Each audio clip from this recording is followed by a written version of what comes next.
Welcome to Functional Philosophy. I'm Charles Tew. That's T as in tango, E as in echo, and W as in whiskey. This is episode number 20, and its title is PewDiePie, Racism, and the Nihilistic Left. This episode may be rougher than usual. We'll see how much time I have, but I'm recording this on Tuesday, and it's going up on Tuesday instead of my usual Monday schedule. I live in Georgia, and Hurricane Irma just came through, so I had no power yesterday and could not upload an episode. So it was beyond my control, and episodes will go back to their regularly scheduled appearances after this. So shows will continue to come out on Mondays. Anyway, so PewDiePie recently said the N-word. Now, I say the N-word rather than the word itself. Not because I'm sympathetic to the people who are outraged over this, but just because I don't like pointless vulgarity. I would also say the F-word. I'm tempted to actually say the N-word, but just because I know it would annoy a lot of people who deserve to be annoyed, but that's not worth pointless vulgarity. So PewDiePie said this in one of his gameplay videos. He was getting annoyed while he was playing the game, and he called somebody the N-word. So the context is, this isn't like a joke. And PewDiePie, of course, I assume anybody listening to this knows, he's the biggest YouTuber there is. Makes videos, usually about video games. As far as I know, I don't watch him, but I'm aware of him. The left has gone after him in the past over things that amount to nothing. And this time he called somebody the N-word. And he meant it as a negative, he meant it as an insult. So this isn't like, you know, the levels of absurdity we have reached, where you can't even have these words in anti-racist Mark Twain novels. Context is gone. It's just an out-of-context absolute commandment. You cannot make certain jokes or say certain words. There are two kinds of racist jokes. There are jokes promoting racism, and then there are jokes making fun of the idea of being racist. That doesn't matter anymore. Even if you're making fun of being racist, if there is anything racist in the joke, even if that's the butt of the joke, you're not allowed to say it. Anyway, this isn't one of those cases, so he did say it in a way that he obviously meant something negative by it. I saw Patrick Klepek say that this revealed what was in his heart. Now, does anyone actually think that PewDiePie really does deep down have some kind of animus toward black people? I find it really, really hard to believe that anyone actually thinks that PewDiePie is racist in any way. They're just playing this game, and they got him on this technicality that they made up. They created this game, and it's full of technicalities, and it doesn't matter. We've totally lost sight of whether somebody is actually racist or not. It doesn't matter. He did this thing, and that's all that counts. I hate this obsession with optics rather than truth. And even people who will admit it's wrong still go for it. I was listening to Steven Crowder, and he was saying, well, yeah, you can make this argument, and that might be right, but good luck getting that to fly in the court of public opinion. What? I can't even imagine being the kind of person who would make that argument. What does that argument mean? Let me translate that. That argument means, yeah, you might be right, but nobody is going to agree with you, so just give up on the truth. If people truly were incorrigible, then you would just have to refrain from dealing with them at all. So it's nonsensical to say, well, people aren't going to accept the truth, so instead let's do this other thing. Why even bother doing something else then? But The main point is that's not true. You don't have to be a dishonest, pragmatic moron. Telling people the truth, the whole truth, the principled truth, no matter how extreme it is, no matter how far away from their position it may be, that is practical. It's not practical to say, well, nobody's going to agree with you, so just don't even say it. Do not let these people pull you left. That's what Crowder's doing with this. He's kind of on the side that, yeah, this is maybe wrong for PewDiePie to do. And I know the mentality here. The temptation is, the left has been throwing accusations of racism at us for so long, for everything. And we keep denying it and denying it and denying it. It makes us feel guilty. Like, really?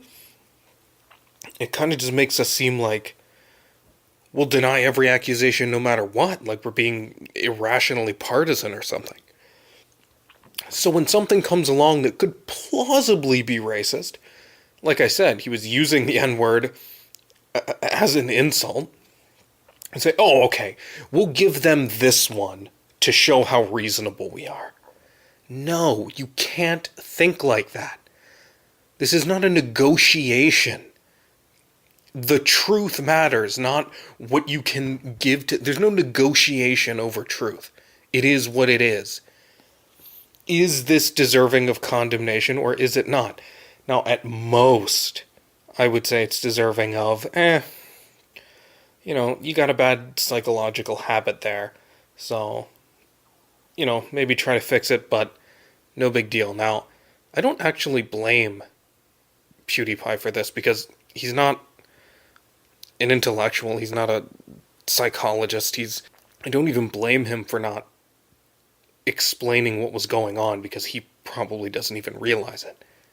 If I were him, I would say, look, for one reason or another, that word simply got categorized in my mind as a swear word. It's just another auditory symbol for impotent frustration. And I know it means other things, very bad things. It's more meaningful in other contexts. And I wouldn't choose to use that word consciously if I wouldn't, my final considered statement of my frustration would not include that word, but it's just what came out. It's no big deal. I'll fix when I can, but this is not a big deal. I'll try not to let it come out again, but obviously it does not imply I'm racist. And everybody understands that, so nobody should be insulted by it. Isn't it interesting here, too, that we always put the onus on the person who said the allegedly offensive thing? We never say, well, your emotions aren't bolts from God. They're not infallible. Maybe you should change your emotion. Maybe you should look at the context and say, oh, it just came out, he didn't mean anything by it, so I shouldn't be hurt by it. We never tell people that. Why? Because we hate reason, and reason is artificial, and the ultimate source of all truth is emotion. And your emotions are just what come up automatically. And if you have to change your emotions, well, that's admitting defeat. That takes effort. That requires standards. That requires work to conform to reality. But we don't want to conform to reality. We want to make reality conform to us, so we have to twist everything and destroy people's lives in order to pay for our indulgence of emotions. That's what's going on here. But anyway, the real focus of this episode is, why did that word come up in the first place? Why was that in his mind as a curse word? Well, this is really the issue of why... This is the issue of the phenomenon of kids being racist and swearing on Xbox Live. Now, I mean, this goes back at least a decade. But everybody has known about this phenomenon for a long time. Why is it? Why do kids do that? Well, there's an answer. There's a clear answer to this. So I'm going to give you the story. This is what happened. For various reasons, there arose a class of nihilistic intellectuals who wanted to destroy everything. And these intellectuals decided that they would take the most plausible victims of America and use them against America and the West in general. And the most plausible victims were black people and racial minorities of all kinds. So they turned race into this holy, sacrosanct thing. Your race is what's important about you. Race is the tool with which we're going to bring down America. We're going to show how evil America is. We're going to demand more government control in the name of collectivist egalitarianism, which is what social justice actually translates to in rational terms. We're going to abridge freedom of speech in the name of this racial collectivism. So racism became or race, especially black people, were viewed as the lowest on the hierarchy. They became that to which everyone must sacrifice, particularly white people. Anybody who the left views as American. This is a cliche, but it's true. The left are the real racists. They're so obsessed with hierarchy. Why are they so obsessed with black people? It's because they actually do think black people are inferior. They don't think that, black people are just as good as everybody else and they deserve a chance. No.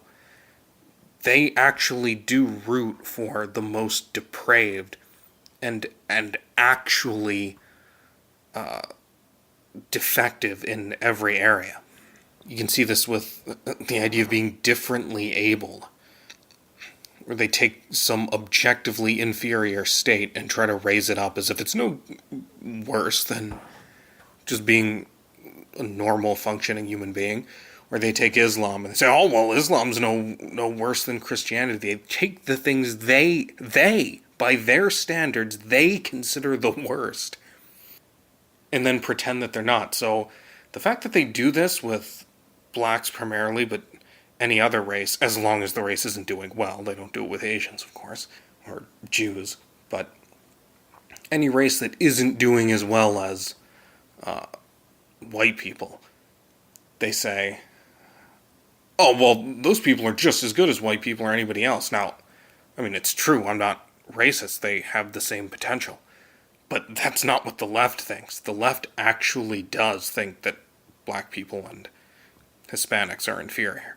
That's actually how they think of it. I'm sure you could devise a test and that's what would come out of them subconsciously, because that's what they actually believe. But anyway, race became their tool, and you see it is today more than ever. Race is the dogma. You must not question it. This is the thing everyone will sacrifice their freedom for. People are terrified of being racist. They will give up their dignity, their freedom, their reasoned judgment, their independence, everything to avoid being called racist. So this became the thing.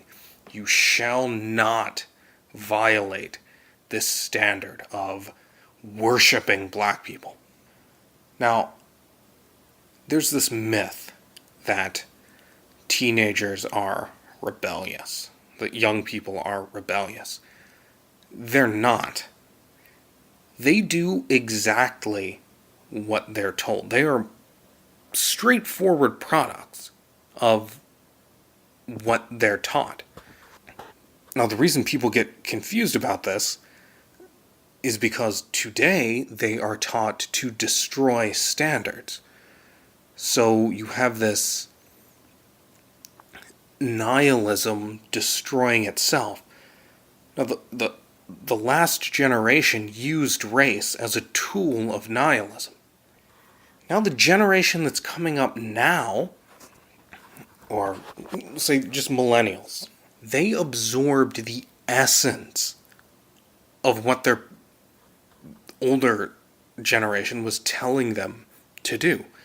Now the older generation says, bow down before race and destroy everything. Now millennials take that and they say, oh, well, okay, so we're supposed to destroy everything. All right, but we're supposed to destroy the establishment, but you've become the establishment. This whole race thing, that's actually the establishment now. So we're going to tear that down. So it looks superficially as if millennials are rebelling against the previous generation, but they're actually following their exact instructions. They're just realizing that nihilism is the establishment, and they're tearing that down. So why do young people get the urge to yell racial slurs on Xbox Live? Because that's what they were told to do. They were told, go destroy anything powerful, go destroy anything that is on top of any hierarchy, go destroy anything established, big, powerful, on the top of a hierarchy. Now, they simply recognize what the older generation refuses to recognize, which is that they have won. They've become the establishment. Every major institution bows to social justice, bows before, or trembles at the idea of being accused of racism. So, millennials simply accurately identified the new taboos and engaged in them. They said, oh, okay, you want us to destroy what's on top? Well, you're on top, so I'll just say a bunch of racial slurs. That is where this comes from. There's nothing inevitable about it. It superficially seems rebellious because they're destroying the previous generation, but that's only because that's what the previous generation told them to do. This is like one of those, classic, be careful what you wish for, genie taking your wish literally, or like an Isaac Asimov robot story where you give the robot some instructions and it goes off and does this crazy thing you didn't expect, even though it's logical based on what you said. That's what happened. They programmed the millennial generation and didn't realize the implication of their programming. So that's why PewDiePie said that. It's just saying anything racist became this just the only unpardonable sin, the worst thing you can do. And so young people took that and they said, okay, this is really the worst thing ever. This is the worst thing possible. Okay, and we're supposed to do the worst thing ever. That's what they told us. We see what you're doing, even if you don't tell us you're out to destroy. We absorb that. Kids aren't dumb. They understand when they see you doing things over and over. They pick up the essence of what you're doing, even if you try to put some spin on it. They see that the effect of what you're doing is to destroy everything. Anyway, this may be a shorter episode. I'm not sure how long I've been going, but I'm tired, and this episode's already late, so I just want to get it up. But I always thought that was an interesting point that people don't seem to understand. It's not just teenage or youth rebellion that's going on. The nihilism of the old generation, the essence of that, has been absorbed by the new generation. And the new generation is simply destroying the old. But the tool of the old generation was racism as a way of destroying the West, which you can see culminating today. And so a certain subgroup, a subset of the new generation recognizes that as the ultimate taboo and engages in it because they've also been told that their prime directive is to destroy anything established. And this anti-Western nihilism is the establishment, so that's what they're going out to destroy. Now, I don't consider these people allies. It's, destroying destruction is not going to leave you with anything positive. But in any case, that's what's going on. So that's why PewDiePie did that. I wish he understood that, but if he understood it, he'd probably be a different person. I don't hate him. I find myself sympathetic to him just because of what the media has done to him. But I don't actually know that much about him. I don't watch him too much. But if he understood all this, he would go out there and say it, and it would be unanswerable. Thanks for listening. If you have any questions, you can just send me an email at charles.a.2@gmail.com. You can also check out my website for information on and links to all my work, including ways to support it. I'm putting up essays, sometimes I put up videos, I'm writing several books. I'm doing a lot of writing. And I like it, but it's like giving birth. So you can look forward to those one day. And thanks for listening. So let's meet again in episode 21.